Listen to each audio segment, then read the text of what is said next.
Hey PennDel, Don Immel here. Today I'm with Cindy McKinley, and Cindy has been heading up our More Than Conquerors ministry. And Cindy, what is that? What is More Than Conquerors? It's a ministry that reaches out to credential holders and their spouses. Once a spouse passes away, then the remaining spouse becomes a more than conqueror. Okay, so historically, if we do a quick rewind, that looked like a husband who was a pastor and his wife was left when he passed away. Let's talk about that for a few moments. What did that look like for the surviving spouse? A lot of the spouses, especially if they lived in a parsonage, the woman would have to move out of the parsonage. They would have a few weeks because they would have to bring another pastor on staff. So she not only lost her home, if they had children, they lost their school, their friends. She lost her support from her church family. Mm-hmm. So a lot of things went into play, and some of them didn't have insurance, life insurance, so their financial situation changed, and their whole dynamic of ministry changed completely. Absolutely, and their identity. Yes. Absolutely shifted. Now, today, with about 23% of our credential holders being women, we're going to start experiencing, if we haven't already, the opposite. You say we have. We have. Tell me about it. I have run into that. We actually have one more than conqueror who is a male, that his wife held credentials with our network, and he is on our list. How about that? Yes. So tell me, what do you do? What do we do as a network for our More Than Conquerors? Once they come onto the list, once their spouse passes away, I get contacted from the district office, and then I send immediately a sympathy card, a condolence card.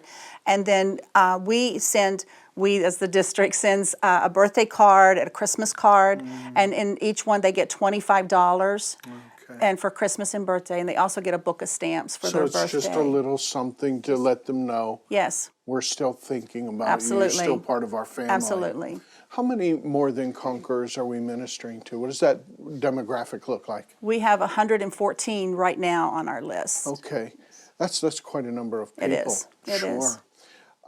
What about the local church? What do you hope will happen as a local response ministering to the More Than Conquerors?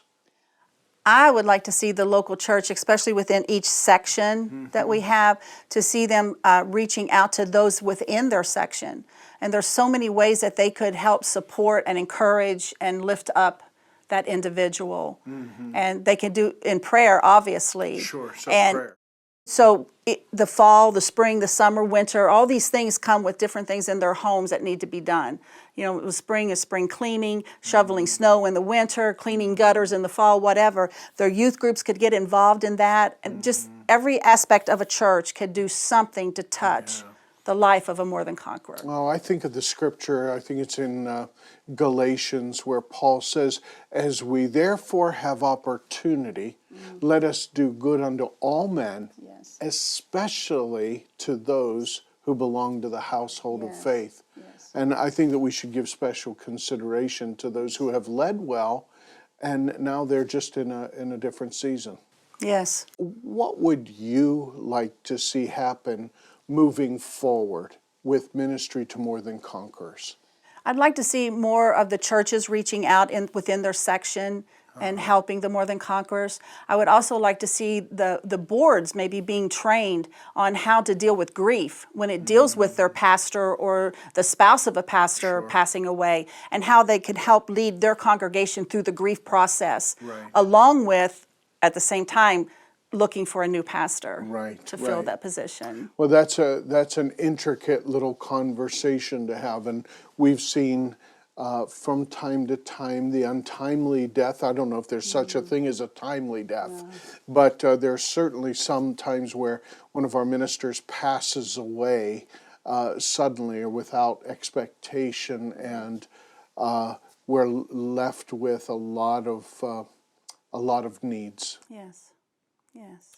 Well, we'd love to involve you, pastors, in the conversation.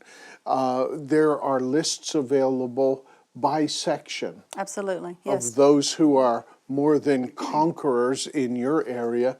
And there may be ways for your church to pick up, adopt, embrace those who have sacrificed and served so well, and now they're without, sometimes they're without support systems. Right, right. And they feel lonely and isolated and I hate to say the word abandoned, but sometimes that's a feeling the case, yes. that comes along with it. So you can certainly network with your presbyter in your section to have that list, and I'm sure Cindy would be happy to make it available to you as well. I am excited because I've been able to visit 2 of our sections, and my goal is to get to meet our More Than Conquerors face to face. I make phone calls all the time, contacting them through phone calls, some of them through text messages, through email, some on Facebook. And I've had the privilege of going to 2 of our sections, and one of them meeting and having lunch or dinner or brunch with one of our More Than Conquerors and get to meet them face to face. And in another section, I just went and spoke to all the pastors at their sectional meeting and shared the ministry of More Than Conquerors with them, and then got to meet the More Than Conquerors within their section while I was there. Oh, excellent. That was awesome. Well, thank you for your partnership. Thank you for your leadership, Cindy. You just have such a pastor heart to these precious folks that have been associated with us. And I want to encourage you, contact Cindy. She will make sure that she gets that list to you, and we can partner together. You know, we have a saying here at PennDel, we're better together. God bless you, folks. We'll see you next time.